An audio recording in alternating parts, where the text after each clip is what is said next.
ഒരു ചെറിയ ചിന്ത പറയുവാൻ ആഗ്രഹിക്കുകയാണ്. യോഹന്നാൻ 4-ാം അധ്യായത്തിൻ്റെ 9, 10, 12 വാക്യങ്ങൾ വായിക്കുവാൻ ആഗ്രഹിക്കുന്നു. യോഹന്നാൻ 4-ാം അധ്യായത്തിൻ്റെ 9, 10, 12 വാക്യങ്ങളിൽ നാം വായിക്കുന്നു. ദൈവം തൻ്റെ ഏകജാതനായ പുത്രനെ നാം അവനാൽ ജീവിക്കേണ്ടതിനെ ലോകത്തിലേക്ക് അയച്ചു എന്നുള്ളതിനാൽ ദൈവത്തിന് നമ്മോടുള്ള സ്നേഹം പ്രത്യക്ഷമായി. നാം വായിക്കുന്നത് ദൈവത്തിൻ്റെ സ്നേഹം പ്രത്യക്ഷമായ സ്നേഹമാണ്. വീണ്ടും നാം വായിക്കുന്നത് അതിൻ്റെ 10-ാം വാക്യം. നാം ദൈവത്തെ സ്നേഹിച്ചതല്ല, അവൻ നമ്മെ സ്നേഹിച്ചു, തൻ്റെ പുത്രനെ നമ്മുടെ പാപങ്ങൾക്ക് പ്രായശ്ചിത്തമാക്കുവാൻ അയച്ചത് തന്നെ സാക്ഷാൽ സ്നേഹമാകുന്നു.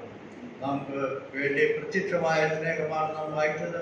തുടർന്ന് നാം വായിക്കുന്നത് നമുക്ക് വേണ്ടി പ്രായശ്ചിത്തമാക്കുവാൻ അയച്ച സ്നേഹം, അത് സാക്ഷാൽ സ്നേഹം എന്നാണ് വായിക്കുന്നത്. അതുപോലെ 12-ാം വാക്യത്തിൽ വായിക്കുന്നത് ദൈവത്തെ ആരും ഒരു നാളും കണ്ടിട്ടില്ല, നാം അന്യോന്യം സ്നേഹിക്കുന്നു എങ്കിൽ ദൈവം നമ്മിൽ വസിക്കുന്നു, അവൻ്റെ സ്നേഹം നമ്മിൽ തികഞ്ഞുമിരിക്കുന്നു എന്ന് നാം വായിക്കുന്നു. ദൈവത്തിൻ്റെ സ്നേഹം പ്രത്യക്ഷമായ സ്നേഹമാണ്, സാക്ഷാത് സ്നേഹമാണ്, അത് തികഞ്ഞ സ്നേഹം എന്ന് നാം വായിക്കുന്നു. ഇത്രമാത്രം ഉന്നതമായ സ്നേഹം നമ്മോട് കാണിക്കുവാൻ ദൈവത്തിന് പ്രസാദം തോന്നിയുണ്ട്.